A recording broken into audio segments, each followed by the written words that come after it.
Let's set up Trend Pro to talk to the Studio Technologies SPLnet network-based SPL meter device. First, I like to set the computer's IP address to be able to talk to it. So SPLnet ships with a default IP address of 192.168.1.100. So we're going to go to our computer and give it a fixed IP address of 192.168.1 and anything but 100 on the end, so they don't have the two same addresses. Next, we'll open Terminal to confirm the computer is talking to the SPLnet device. This is the easiest way to make sure.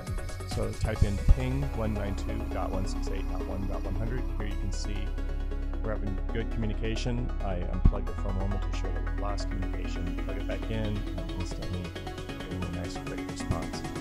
So Terminal has confirmed that our computer is communicating with the SPLnet device. Next, I like to go to a web browser and browse to 192.168.1.100 directly to SPLnet's built-in web server. There's no username and password in default.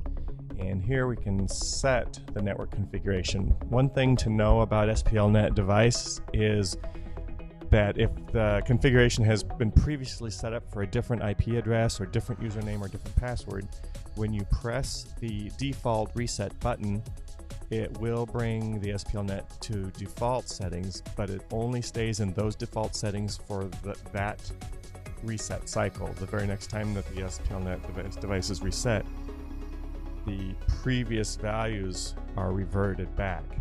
So you can get yourself confused by the SPLnet acting like it works sometimes and not others, and that's probably because there's some settings in there that are different than default. Right now we're waiting for the SPLnet device to restart, which is required for to accept the any new network settings. We can go again to our terminal, ping the SPLnet device, and we will see that it is still offline. It's returning no communication timeouts. And as the SPLnet device is rebooting, you'll see the lights flash on it, and there's an occasional response. There's a very long 3-second response, and then pretty soon it wakes up completely. There we go. SPLnet device is up and communicating fine. And then we can go back to our browser and refresh the page and get back into the SPLnet. Here you'll see that it no longer takes the blank username and blank password because I had previously set those, and they reverted after the reset. Now I can go back in to the SPLnet device and give it the username and password that I want it to have, along with the network settings that I want it to have every time it boots out. And now we're ready to go back to Trend Pro.